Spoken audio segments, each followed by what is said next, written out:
All right, so I'm over it. All these lines dividing our times, turning identities into crimes, making the poor pay your fines so you can have a good time and have the audacity to whine that I'm not being fair to an unfair system. Barking Legs is actually the place where I first got involved with Ramen Chat. It is a small theater down on Dodds Avenue here in Chattanooga. It is a lovely hidden little gem. It is a fearless place. It has been a place for workshopping and development of artists. It was founded by Ann Law and Bruce Kaplan. Ann is a modern dancer, and when they moved down here from New York, she opened that theater specifically to create a home for modern dance in Chattanooga when there was none.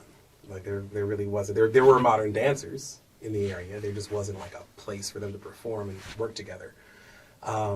And then from that, it expanded into other kinds of like avant-garde music and kind of fringe performance. And then now it's kind of a place for everything. Like they have jazz nights and they have weird performance art events that are usually produced in-house.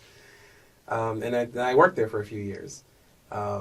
It's the place where I feel like I honed my skills as a performer, and for years, let's look at this, about a decade, I hosted an open mic variety show cabaret called The Floor Is Yours, where I just invited other misfit artists in the area to come and experiment and have fun and even dive into really intense political and personal issues because, I mean, frankly, even now, there's not a lot of space for that in Chattanooga. Barking Legs is that place where I feel artists can be who they are without censorship or apology. Because it doesn't matter where you draw your lines or how you make them. Because the nonsense you claim gives you domain to try to keep the rest of us tame while it's rotting your brain and sending freedom down the drain. But I find that art, in a way, lowers people's defenses. It makes them more receptive to a message when you present something to them in an artistic form. And with my poetry, I try to be, when I can, I try to be funny. Because if you can make somebody crack a smile, then they're more likely to listen to what you're saying. Or at very least, interesting. How I support my activism and advocacy and community organizing has shifted a lot over the years. But the main thing is it's about the communities that are doing the work. I don't believe in the spotlight of like, oh, this one person made all this stuff happen. That was an easy narrative.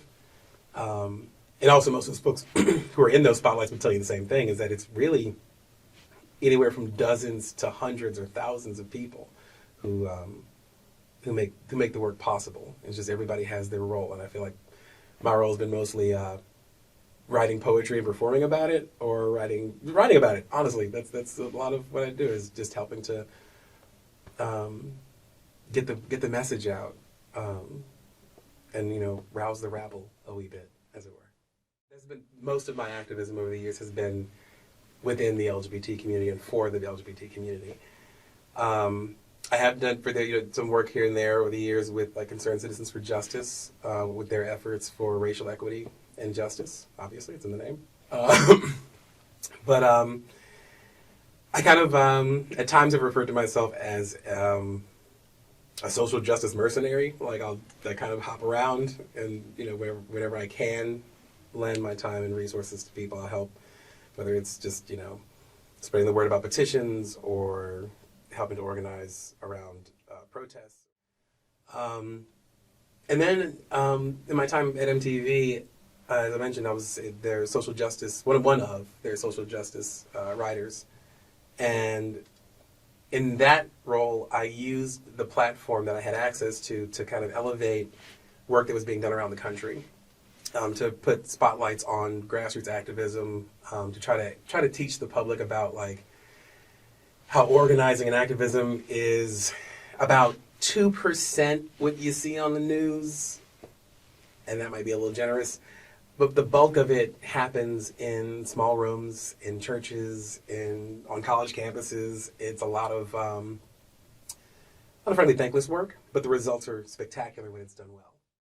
I bow to the ringmaster, tip my hat to the crowd,